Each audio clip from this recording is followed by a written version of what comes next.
Clash of the Classics.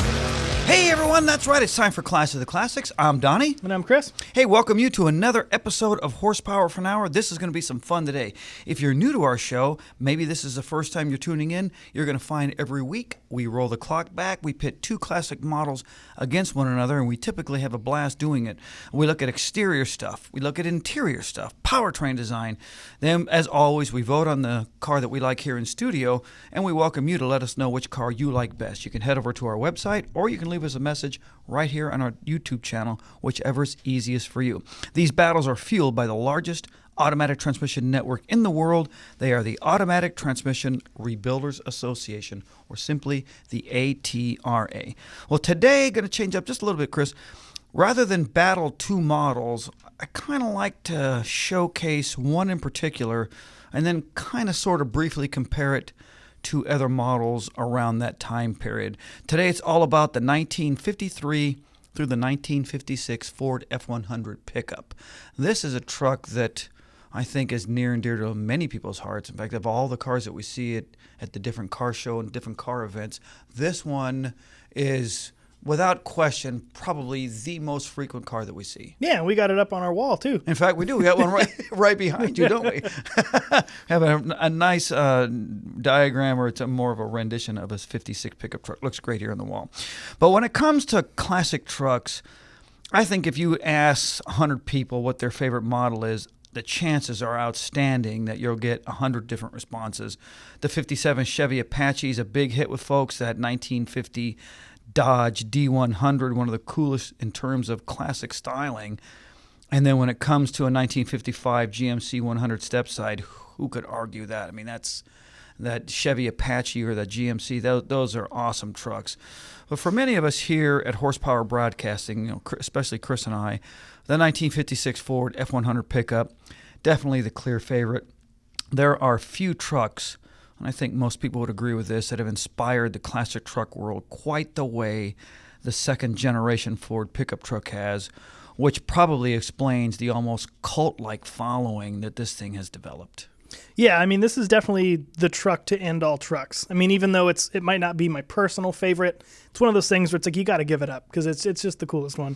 It kind of makes you wonder why Ford never did a retro on it. I mean, it's just probably good that they didn't, because every time a car company tries to do that, it never works out the way they think it's going to work out. You could go either way, because then you could argue, does it devalue the old one? Maybe not, but or does it make it cheesy in some way? Yeah, I mean, kind of like, Ford kind of did it with the Mustang, then you got the Camaro, and then you got the Challenger, which are all cool, but I don't know, it kind of got a little cheesy, Yeah, I like retro stuff, but I think the person, or the company, I should say, that did it the best was Jeep with that Renegade.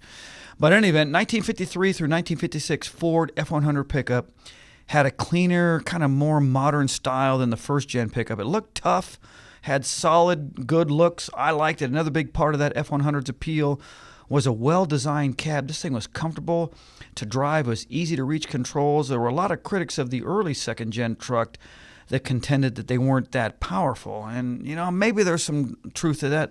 101 horsepower six-cylinder, 110 horsepower flathead V8 carried over from the earlier years. It kind of lacks sufficient low-end torque. I fully agree with that. There's no argument from me. But then in the mid-50s, the flathead was replaced by that new overhead valve V8. That thing was kicking out about 130 ponies.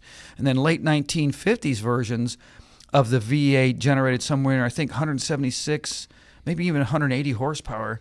And the output there for the six-cylinder also continued to rise, getting right at about 137 horsepower. Then on March 13th of 1953, and I know this well, the Ford-O-Matic transmission became an option.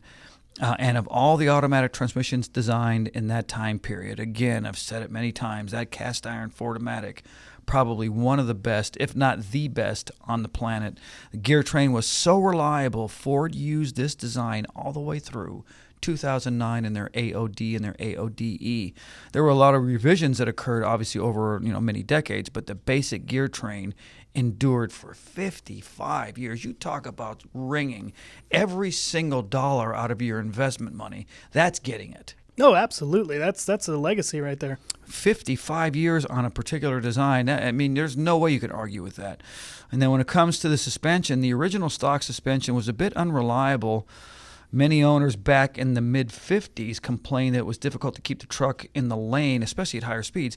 Well, that steering box, and I've worked on a few of those steering boxes, kind of traditionally sloppy. There was a large diameter steering wheel that only exacerbated the problem, seemed like. Today, there are a number of quality suspension upgrades for first and second gen F-Series pickups. Pretty reasonable price and simple to put on. All the cost factor, everything for the truck is readily. In fact, the market is saturated in terms of restoration parts and then upgraded parts for this truck, only because, as we said a moment ago, people are almost, it's cult-like. It's amazing how into these trucks some of these guys are. I mean, they think more of the truck than they do their wife and family. Which you say that's crazy. You try to joke around. There's a lot of truth to that. When we go out to that fabulous Fords Forever event, man, these guys are serious when it comes to their F100s. Yeah, and then I mean, speaking about the time too. I mean, it's just like, let's just take 56 for example. With the music charts, I mean, you had Elvis crushing it with Hound Dog and Heartbreak Hotel. You had Johnny Cash in there with I Walk the Line, which I feel like if I had this truck, that's what I'd be listening to.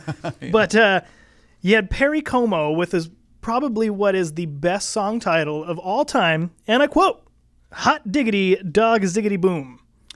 That's Perry Como. I've heard of his name, but I don't know if I know of anything he's done. Very much looking forward to checking that song out on the way home. I won't have the Ford truck, but hey, I'll blast it in my Kia. Hot diggity dog. All right, well, let's get back to the truck. Now, here's the thing. For all of us, and I include myself in this, F100 enthusiasts, here's the thing. Ford built a ton of these trucks. They followed in subsequent years with lower and more car-like suspensions on them, and that may be the reason why many still prefer the 53 through 56 generation, because as it got older, or as it got newer, I should say, they changed some of the styling. And if you're serious about becoming an owner, you can find someone usually willing to part with one of these for a pretty reasonable price. Total production numbers were this. Short bed models. This is for 1956 only, not 1953 through 56, but I did some research here before we went on. The short bed, 137,581 units, and the long bed, 25,122. For me, 56 short bed, F100 always will kind of rank high in my memory. My dad, who had some interesting ways of looking at life, but I rode to school each morning in his old truck. He bought the thing brand new. I'll never forget the feeling of the interior, and I'll never forget not closing the door all the way. And we made the right turn to go down my street for the school was on, and I almost fell out, and I was holding on to the to the handle, and he reached over with one hand and grabbed me and brought me. Pretty interesting memory. But back before dads were all PC. Yeah. Hey man, you okay down there? No, get your ass in here. Careful, you gonna hurt yourself. Need a Band-Aid? But I'll never forget the feel of the interior, the instrumentation layout on the dash. Just all the times that I spent in the truck. It was a lot of fun. I really liked this pickup truck. Good stuff. But today's Clash of the Classics, made possible by the largest automatic transmission network in the world. They are the Automatic Transmission Rebuilders Association, or simply the ATRA.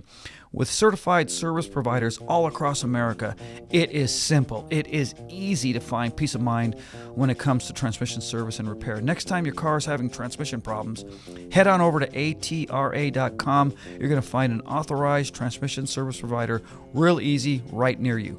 That's it for today, folks. See you next week. I keep a close watch on this heart of mine.